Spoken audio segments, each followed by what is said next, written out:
Bismillah. Assalamualaikum warahmatullahi wabarakatuh.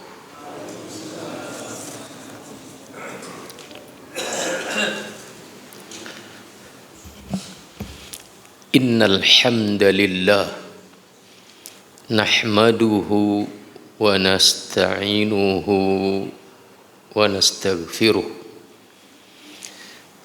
ونعوذ بالله من شرور أنفسنا ومن سيئات أعمالنا من يهده الله فلا مضل له ومن يضلل فلا هادي له أشهد أن لا إله إلا الله وحده لا شريك له وأشهد أن محمدا عبده ورسوله اللهم صل وسلم على محمد وعلى آله وأصحابه ومن تبعهم بإحسان إلى يوم الدين أما بعد فإن أصدق الحديث كتاب الله وخير الهدي هدي محمد صلى الله عليه وسلم وشر الأمور محدثاتها وكل محدثة بدعة وكل بدعة ضلالة وكل ضلالة في النار. Saudara-saudaraku, para bapak, para ibu, hadirin hadirat, ikhwatal iman yang saya muliakan, a'azzani Allah wa iyyakum. Alhamdulillah, kita panjatkan puji syukur kehadirat Allah Subhanahu wa taala atas segala nikmat yang telah Allah karuniakan kepada kita semua. Selanjutnya salawat dan salam kita mohonkan kepada Allah Subhanahu wa taala agar senantiasa dilimpahkan dan dicurahkan kepada junjungan kita Rasulullah Nabi Muhammad sallallahu alaihi wasallam beserta keluarga beliau, para sahabat beliau, dan orang-orang yang mengikuti mereka dengan baik sampai hari kiamat nanti. Saudaraku, para bapak, para ibu, hadirin hadirat, ikhwatal iman, hadani Allah wa iyyakum. Kita kembali bersama Mukhtasar Jami'il Ulumi wal Hikami karya Al-Imam Ibnu Rajab Al-Hambali rahimahullah. Dan pada pertemuan kali ini, bagi antum yang pegang kitabnya, kita berada di halaman 52, Al-Hadis Al-Hadi Asyara, hadis yang ke-11. Bismillahirrahmanirrahim. Qala al-musannifu rahimahullah. Kata musannif atau penyusun kitab ini, al-hadi al-hadis al-hadithu al-hadi asyara, hadis yang ke-11, anil Hasani ibni Aliyin sibti Rasulillah sallallahu alaihi wasallam. dari Al-Hasan bin Ali sibti Rasulillah sallallahu alaihi wasallam. Sibtun itu cucu dari anak perempuan, ya. Jadi Hasan itu cucu Rasul dari putri Rasulullah sallallahu alaihi wasallam. Cucu dari anak perempuan kita itu namanya sibtun. Kalau cucu dari anak lelaki itu namanya hafidun, pakai dal, ya, bukan hafidun tapi pakai dal, hafidun, ya. Anil Hasan bin Ali sibti Rasulillah sallallahu alaihi wasallam wa raihanatihi. Di samping Al-Hasan ibn Ali itu sibtu Rasulillah, juga adalah raihanatu Rasulillah sallallahu alaihi wasallam. Qala, beliau berkata, kata beliau, hafiztu min Rasulillah sallallahu alaihi wasallam.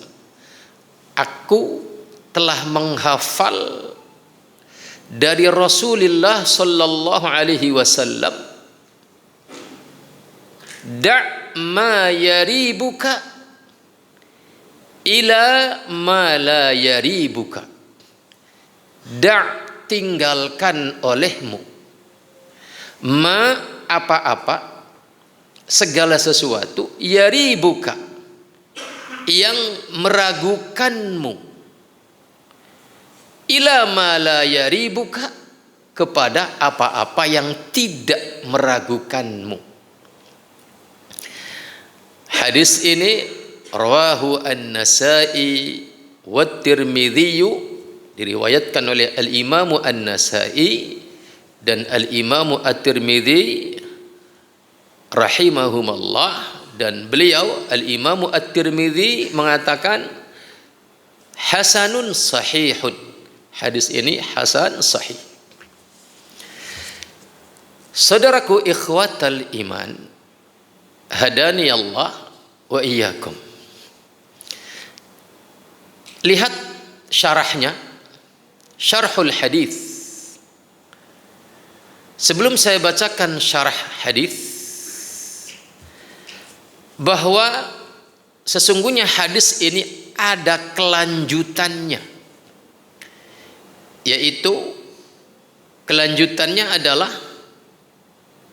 fa innal khaira tuma'ninatun wa inna syarra raibatun. Inna sidqa tuma'ninatun wa innal kadhiba raibatun. Sesungguhnya kebaikan itu adalah tuma'ninah, ketentraman. Wa inna syarra raibatun, dan sesungguhnya keburukan itu adalah keguncangan hati. Saudaraku ikhwatal iman, hadani Allah wa iyyakum. Kata Al-Imam Ibn Rajab Al-Hambali, makna hadzal hadis, makna hadis ini yarji'u, kembali, ilal wuqufi, untuk menahan diri, berhenti menahan diri, berhenti inda syubuhati wattiqaiha. Ketika di hadapan kita ada syubuhat, sesuatu yang remeng-remeng, jangan ditabrak. Wattiqaiha, dan kepada penjagaan diri dari perkara yang syubhat. Inilah hadis yang kita baca hari ini. Poros daripada ulasan hadis ini adalah bimbingan kepada kita agar kita berhenti ketika di hadapan kita ada perkara yang syubhat. jangan diterjangnya. Fa innal halalal mahdha, sesungguhnya perkara yang halal, yang jelas, yang murni, la yahsulu lil mu'minin fi qalbihi minhu raibun, tidak akan terhasilkan di dalam hati seorang mukmin raibun, keraguan atau keguncangan. Waraibu bimaknal qalqi wal idtirab. Kata Al-Imam Ibnu Rajab, ar-raib yang tidak akan terjadi di dalam hati kita ketika kita memilih yang halal, yang jelas-jelas halalnya, tidak akan terjadi raib. Makna raib itu adalah al-qalq wal idtirab, tidak akan terjadi keguncangan jiwa. Hati ini tenang, tentram. Bal taskunu ilaihi nafsu, bahkan yang terjadi adalah akan terjadi sakinah, ketentraman jiwa. Wa yatma'innu bihil qalbu, dan ketentraman hati. Itulah kalau kita memilih yang halal, yang jelas halalnya. Tetapi wa ammal mustabihatu, adapun yang syubhat yang kita pilih, yang kita terjang, maka fayahsulu biha lil qulubi al qalq wal idtirab al mujib lisyakki, maka akan terjadi al qalqu, kegundahan hati, wal idtirab, keguncangan hati, al mujib lisyakki, yang kemudian akan menjerumuskan kita ke dalam keraguan. Ikhwatal iman hadani Allah wa iyyakum. Maka para ulama mengatakan hadis yang singkat ini yang berbunyi da' ma yaribuka ila ma la yaribuka, tinggalkan yang meragukanmu kepada yang tidak meragukanmu. Hadis ini singkat namun padat, maka disebut oleh para ulama sebagai jawami'ul kalim, singkat redaksinya tetapi luas maknanya.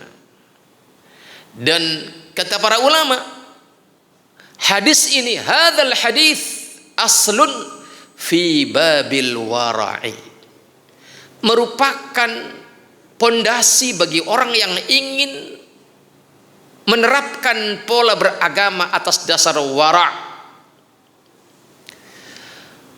Apa itu al-wara'? Para ulama menyebutkan bahwa yang namanya al-wara' itu adalah ijtinabus syubuhat, meninggalkan perkara yang syubhat, khaufan minal wuqu'i fil muharramat, lantaran khawatir terperosok kepada yang haram.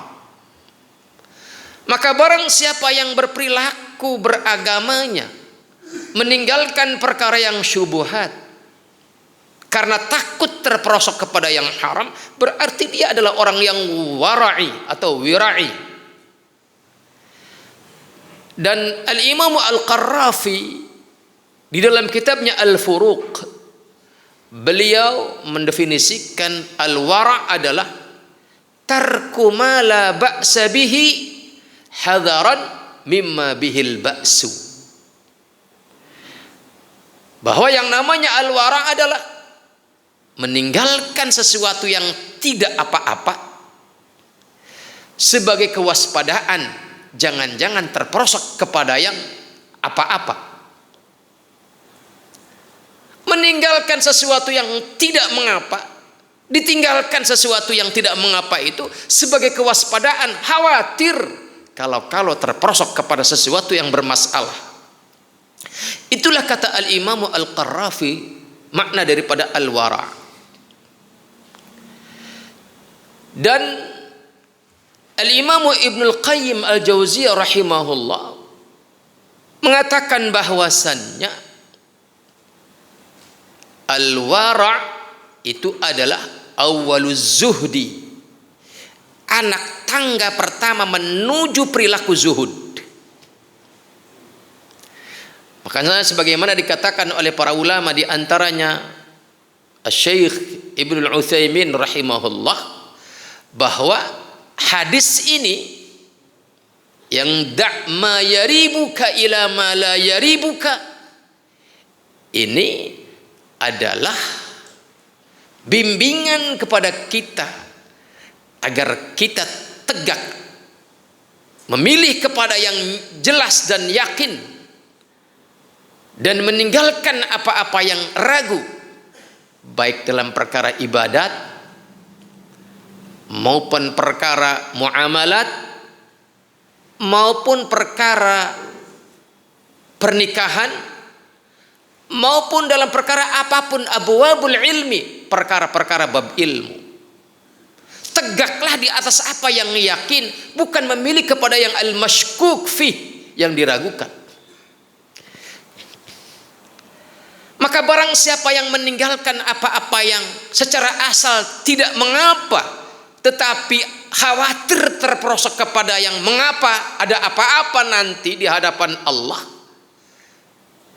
maka itulah dia orang yang wira'i. Dan sifat al-wara' itu kata para ulama adalah awwaluz zuhdi, langkah pertama menuju perilaku zuhud. Sedangkan kata Nabi, izhad fid dunya yuhibbakallah wazhad fima fi aidin nas yuhibbakan nas. Zuhudlah engkau terhadap dunia, maka Allah akan mencintaimu. Dan zuhudlah engkau terhadap milik orang lain, apapun milik orang lain itu. Zuhudlah engkau terhadap milik orang lain, yuhibbakan nas, maka manusia akan mencintaimu. Apa bedanya antara zuhud dan al-wara'? Yang dikatakan oleh para ulama, al-wara' adalah awwaluz zuhud, anak tangga pertama menuju kepada perilaku zuhud. Dijelaskan oleh al-Imam Ibnul Qayyim al-Jauziyah rahimahullah di dalam kitabnya Al-Fawaid, perbedaan antara al-wara' wa zuhud. Kata beliau, kalau zuhud itu adalah tarku ma la yanfa'u fil akhirah, meninggalkan apa-apa saja yang dianggap tidak bermanfaat buat akhirat kita. Itulah zuhud. Meninggalkan apa-apa yang tidak bermanfaat di akhirat kita. Apakah itu ucapan, apakah itu perbuatan, apakah itu sikap, atau apapun yang apabila itu dianggap tidak bermanfaat untuk kita di akhirat nanti, tinggalkan. Maka itulah zuhud. Sedangkan al-wara' adalah tadi sudah disebutkan, yaitu meninggalkan apa-apa yang yukhsha dararuhu fil akhirah. Atau kalau menurut definisinya Al-Qarrafi adalah tarku ma la ba'sa bihi hadaran mimma bihil ba'su, meninggalkan apa-apa yang dikhawatirkan bahaya buat kita di akhirat nanti. Kalau zuhud lebih ketat lagi daripada itu, yaitu meninggalkan apa yang tidak bermanfaat buat kita di akhirat nanti. Itu zuhud namanya. Sedangkan al-wara' adalah meninggalkan apa-apa yang dikhawatirkan akan membahayai kita di akhirat nanti. Maka ikhwatal iman, hadani Allah wa iyyakum, orang yang zuhud pasti wira'i, pasti dia telah melalui masa perilaku al-wara',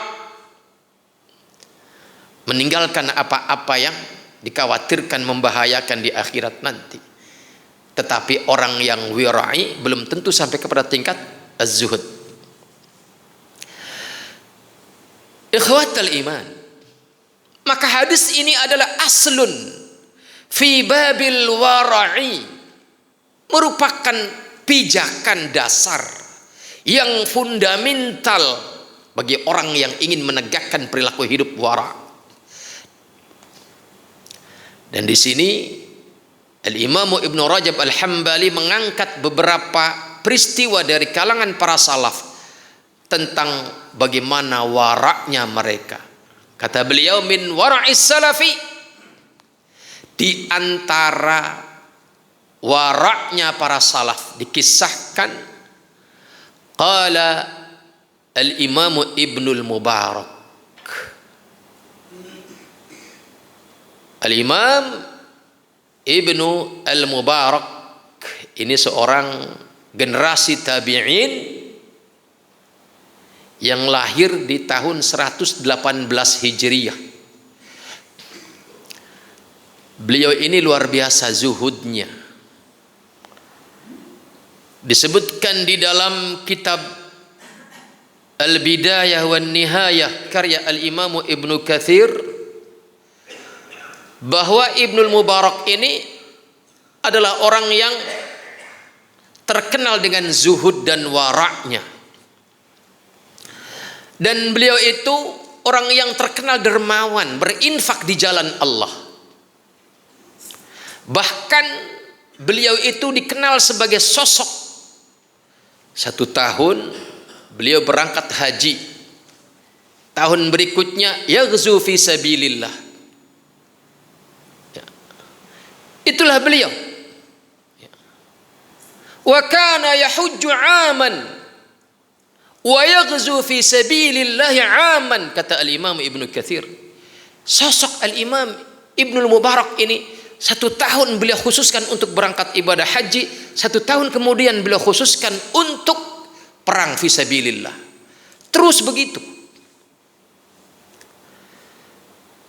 Ada kisah yang luar biasa yang dikisahkan oleh Al-Imam Ibnu Katsir tentang seorang tabi'in ini, itu Al-Imam Ibnul Mubarak, bahwa di suatu waktu di musim haji, ketika beliau menetapkan tahun ini adalah untuk ibadah haji, maka beliau pun di suatu malam keluar rumahnya untuk mengelilingi sahabatnya untuk permisian.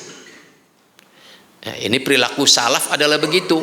Kalau mau berangkat haji atau ibadah umrah itu dia yang keluar menuju rumah-rumah sahabatnya untuk permisian. Ikhwatal iman, dikisahkan bahwasannya di tengah perjalanan di malam yang gulita menuju rumah-rumah para sahabatnya untuk permisian bahwa beliau akan berangkat haji ini, di tengah perjalanan tiba-tiba beliau mendapati seorang wanita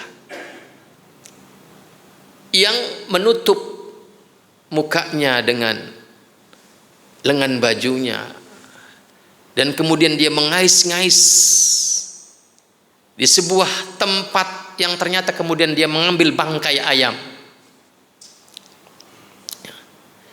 Dia mengambil bangkai ayam. Maka Al-Imam Ibnul Mubarak ini pun fata'ajjaba, dia takjub, loh kok ada seorang wanita begitu leluasanya dia mengambil bangkai. Maka dia pun kemudian ikuti wanita itu. Setelah diikuti ternyata kemudian bangkai ayam itu pun diolah sebagaimana mestinya, dicabuti bulunya, dibersihkan, dan kemudian dimasak. Maka Al-Imamu Ibnul Mubarak menyapa wanita itu dengan berkata, ya amatallah, madza taf'alin, apa yang kau lakukan dengan semua ini? Kemudian Al-Imam Ibnul Mubarak membacakan ayat, membacakan firman Allah Subhanahu wa taala, innama harrama alaikumul maitata waddama wa lahmal khinzir wa ma uhilla bihi li ghairillah. Beliau membacakan ayat ini sebagai teguran, seolah ingin mengatakan, wahai wanita hamba Allah, sesungguhnya Allah telah mengharamkan atas kalian bangkai. Kemudian darah dan daging babi dan apa-apa yang disembelih bukan karena Allah Subhanahu wa taala. Al-Imam Ibnu Mubarak ingin mengingatkan akan keharaman daging bangkai itu. Maka ikhwatal iman, hadani Allah wa iyyakum. Maka kemudian wanita ini pun menjawab, ya Abdallah, wahai engkau hamba Allah, biarkan, tinggalkan makhluk ini, urusannya hanya dengan sang Khaliknya. Ya. Biarkan saya, jangan kau tegur. Maka kemudian Al-Imam Ibnu Mubarak setelah mendapatkan jawaban yang tidak memuaskan dari wanita ini, beliau pun bersumpah, nasyadtukillaha, kata beliau, aku bersumpah dengan nama Allah, hendaknya engkau kabarkan kepadaku apa keadaanmu yang mendorongmu melakukan ini semua. Ini perjalanan Imam Ibnu Mubarak ketika keluar rumah untuk permisian berangkat haji sekaligus jalan. Maka wanita ini pun menjawab, karena engkau telah bersumpah dengan menyebut nama Allah, baiklah kalau gitu aku kabarkan kepada engkau. Kata wanita ini, aku ini adalah seorang wanita janda. Ya. Aku seorang wanita janda. Dan aku memiliki putri 4. Wala yujadu man yakfuluna, dan tidak ada seorang pun yang menanggung nafkah kami, kata beliau. Dan aku sudah mengetuk pintu orang-orang kaya di semua yang aku lewati. Taraktu abwaban nas, aku telah mengetuk pintu-pintu rumah orang-orang yang aku lewati. Falam ajid linnasi quluban rahimah, tetapi sangat disayangkan aku tidak mendapati hati mereka, hati yang penuh kasih sayang. Mereka tidak pedulikan kami. Fakharajtu, maka aku pun keluar ke tempat tadi yang engkau lihat.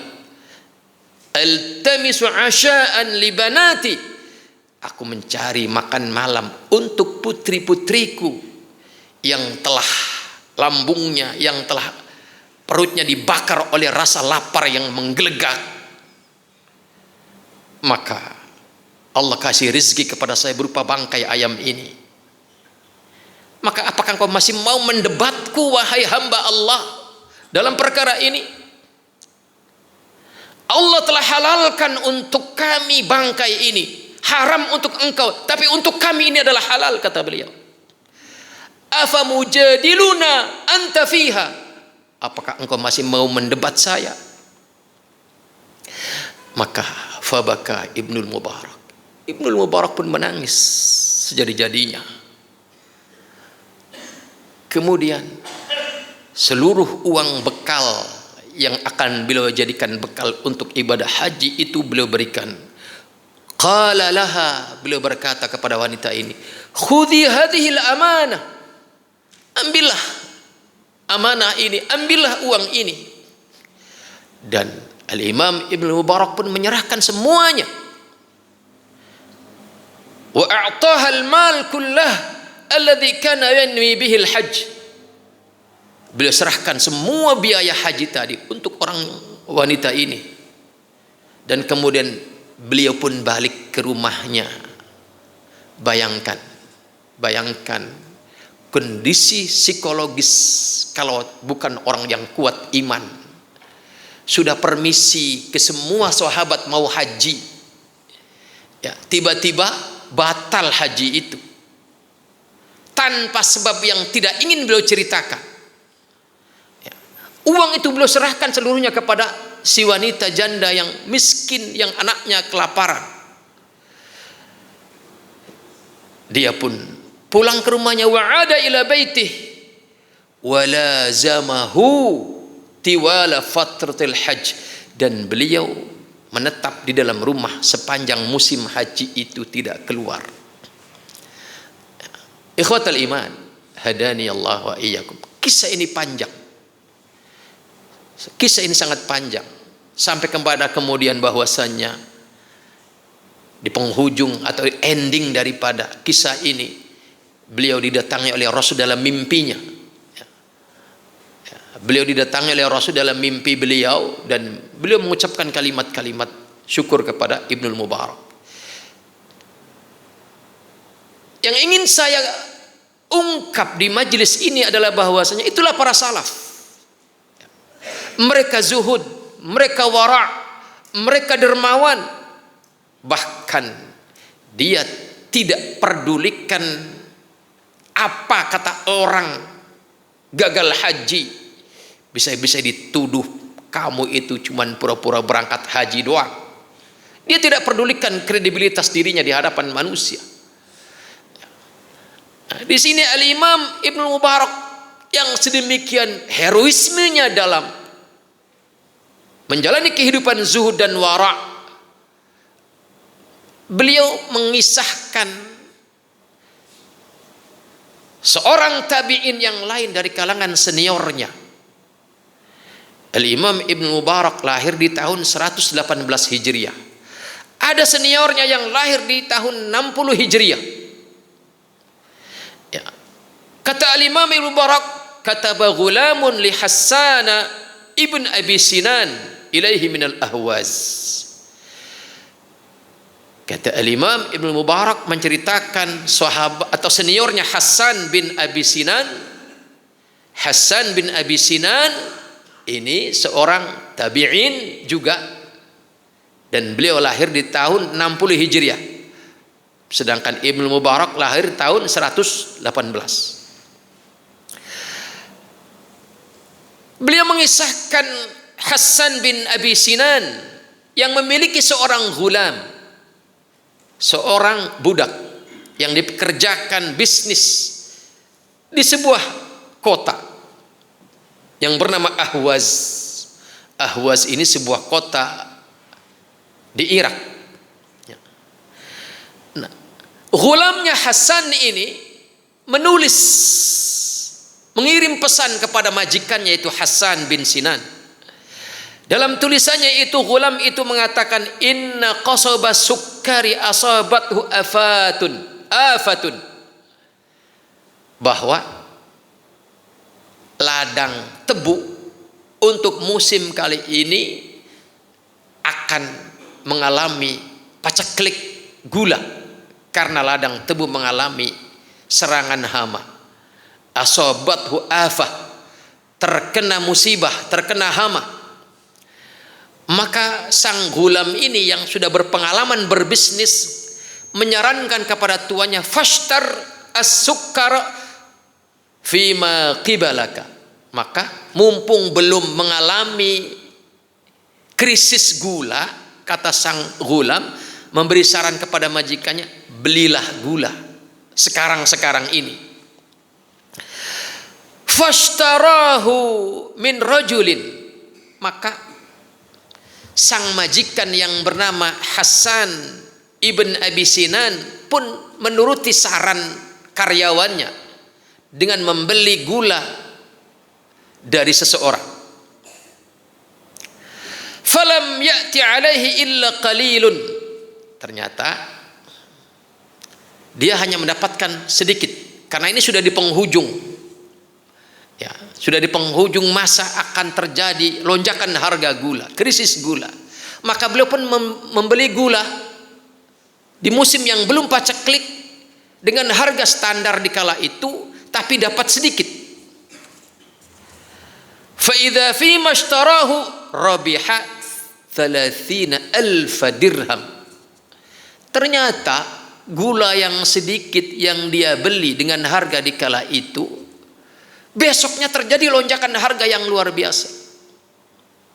Sehingga beliau pun dengan menjualnya kembali gula yang sedikit itu mendapatkan keuntungan sampai 30.000 dirham. Keuntungan yang luar biasa.